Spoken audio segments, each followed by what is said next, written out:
शाम को 4 बजे से लेकर 7 बजे के बीच में शंकर और पार्वती के भ्रमण का समय रहता है। मेरे देवाधिदेव महादेव माता पार्वती के भ्रमण का समय, भगवान शंकर पार्वती घूमने को निकले। इसलिए हमारा सनातन धर्म कहता है शाम के समय पर माताओं को झाड़ू नहीं लगाना चाहिए, शाम के समय पर माताओं को चूड़ी बिछिया नहीं बदलना चाहिए, शाम के समय पर माताओं को मांग में सिंदूरा नहीं भरना चाहिए, शाम के समय पर माताओं को बाल नहीं बांधना चाहिए, शाम के समय पर माताओं को चौखट पर नहीं बैठना चाहिए। उसका कारण क्या है? क्योंकि पार्वती जी ने भगवान भोलेनाथ जी से कहा था कि तुम मुझे रोज शाम के समय प्रदोष काल में भ्रमण के लिए लेकर जाते हो, मेरे लिए आज्ञा क्या है? शंकर भगवान ने कहा सुनो पार्वती, मंदिर के अंदर नंदी रहता है, जाने वाला यात्री जब मंदिर में मेरा दर्शन करने आता है तो नंदी के कानों में कहकर जाता है कि शिव जी को मेरे यहाँ लेकर आना। मैं नंदी के अनुसार उनके घर जाता हूँ, मेरा काम है उनका कल्याण करना और तेरा काम है उनके घर की नारी को अखंड सौभाग्यवती का वर प्रदान करना, ये तेरा काम।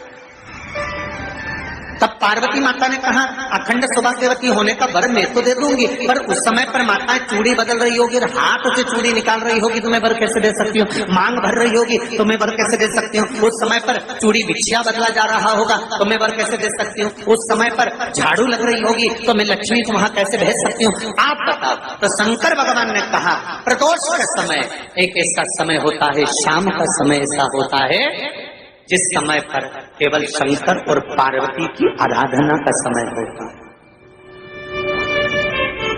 हम तो कई लोगों से कहते हैं अगर आपके यहाँ संपदा नहीं आ रही है, बहुत मेहनत कर रहे हो, फल नहीं मिल रहा, कहीं नौकरी, कहीं सर्विस या कहीं व्यापार या व्यवसाय में कहीं तकलीफ आ रही है, हम सबसे कहते हैं शाम का समय पकड़ लो, शंकर जी के मंदिर में दिया लगाना प्रारंभ करो। शिव मंदिर में अगर दिया नहीं लगा रहे हो तो बेलपत्री के पेड़ के नीचे दिया लगा। बेलपत्री और शंकर जी के मंदिर में दिया नहीं लगा रहा तो शंकर जी के मंदिर के बाहर चौखट पर दिया लगा। इतना भी नहीं कर सकते तो अपने घर के बाहर अपने द्वार पर दिया लगा दो और शंकर जी के नाम का श्री शिवाय नमस्तुभ्यं बोलकर शंकर भगवान को याद कर कर अपनी कामना कर कर बाबा का स्मरण कर कर पंचाक्षर मंत्र नमः शिवाय, षडाक्षर मंत्र ओम नमः शिवाय, द्वादशाक्षर मंत्र ओम नमो भगवते वासुदेवाय, जो मंत्र तुमको याद है उसका स्मरण कर कर लक्ष्मी हो चाहे नारायण हो चाहे राम हो चाहे कृष्ण हो, स्मरण कर कर शाम के समय बाहर दिया लगा दो, दरवाजे के पास लगा दो, कुछ सुनेगा जरूर, आएगा तो उसका वेलकम जरूर होगा और वो कुछ लेकर जरूर जाएगा। नियम तो बनाओ, उसकी चौखट पर जाकर करना होता है।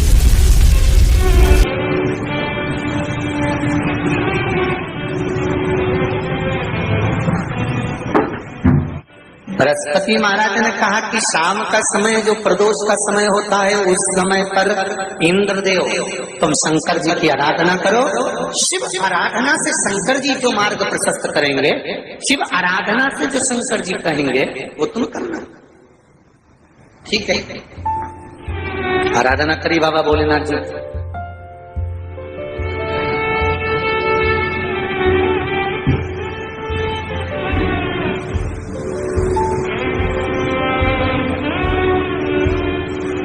मालूम नहीं था इंद्रदेव को।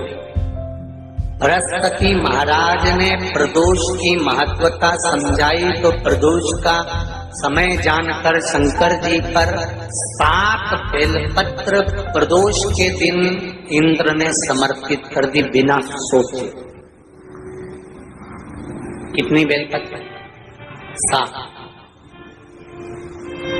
प्रदोष का व्रत करो चाहे ना करो, मंदिर में चढ़ी हुई बेलपत्र को उठा लो,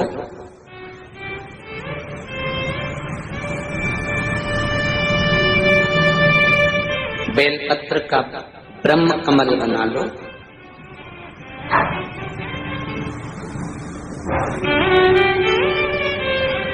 ब्रह्म कमल का मतलब होता है डंडी बीच में रहे, आसपास पत्तियां रहे। 7 पत्ती का ब्रह्म कमल बनाकर, जैसे ये पत्तियां हैं एक जैसी रखी हुई हैं तो इसको फैलाइए 7 पत्ती को आपस में फैलाकर ब्रह्म कमल बनाए। प्रदोष का व्रत करें ना करें, जरूरी नहीं है कि वृक्ष से ही पत्ती लेकर आओगे तो ही शंकर जी को चढ़ाओगे। शिव जी पे से चढ़ी हुई उठाकर धोकर ब्रह्म कमल बनाकर बाबा से विनय कर कर, हे प्रभु आज मैं इस काम के लिए जा रहा हूं, बाबा मेरा यह कार्य है, बोलकर श्री शिवाय नमस्तुभ्यम बोलकर शिवलिंग पर समर्पित कर दो। दिन भर के प्रदोष व्रत का फल बाबा एक बेलपत्री समर्पित करने पर ही प्रदान कर देता है। शिव प्रदोष व्रत कर रहे हो उससे बढ़कर कोई प्रसन्नता नहीं, पर नहीं कर रहे तो प्रदोष के दिन या 12 महीने शिवरात्रि आती है